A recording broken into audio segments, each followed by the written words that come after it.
సంగారెడ్డి పట్టణం పాత బస్టాండ్ వద్ద ఉన్న రామ మందిరంలో టీపీసీసీ వర్కింగ్ ప్రెసిడెంట్ జగ్గారెడ్డి ఆధ్వర్యంలో అత్యంత వైభవంగా శ్రీరామనవమి ఉత్సవాలు.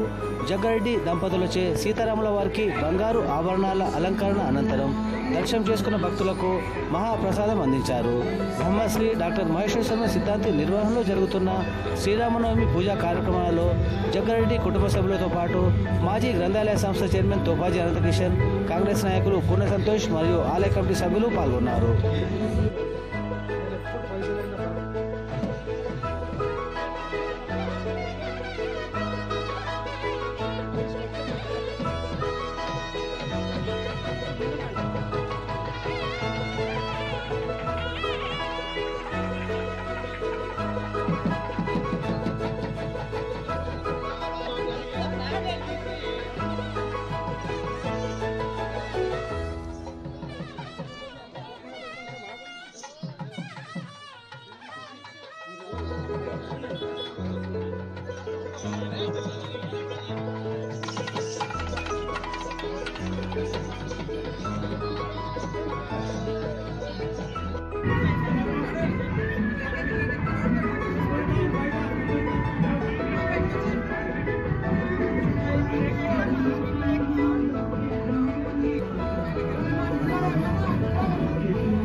సంగారెడ్డి పట్టణ ప్రజలకు, నియోజకవర్గ ప్రజలకు, అమ్మలకు, అక్కలకు, అన్నలకు అందరికి కూడా శ్రీరామనవమి శుభాకాంక్షలు తెలియపరుస్తూ మన సంగారెడ్డి పట్టణంలో అత్యంత వైభవముగా మరి ఇప్పటికే 12 గంటల ప్రాంతంలో సుమారు 10 నుంచి 15,000 మంది కూడా శ్రీరామును దర్శనం చేసుకోవడానికి వస్తున్నారు.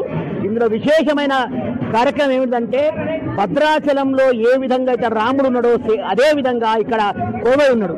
ఇది 100 సంవత్సరాల క్రితము స్వయంగా వెలిసిన రాముడిన ఏకాంత రాముడు అని చెప్పి ఇక్కడ పురాణం చెప్పబడుతుంది. కాబట్టి మా నాయకుడైన జగ్గారెడ్డి గారి సొంత నిధులతో కొన్ని లక్షల కోట్ల రూపాయలతో ఇక్కడ సాయంత్రం 6 గంటలకు శ్రీ శ్రీ శ్రీ గురు మాధవానంద స్వామి మహేశ్వర శర్మ సిద్ధాంతి గారి ఆధ్వర్యంలో జగ్గారెడ్డి గారి దంపతులు వారి కుటుంబ సభ్యులైతే ముత్యాల తలంబ్రాలు 216 కేజీల ముత్యాల తలంబ్రాలు, నిన్న భద్రాచలంలో 211 కేజీలు, ఇక్కడ కూడా 216 కిలో ముత్యాలు ఇవ్వబోతున్నాము.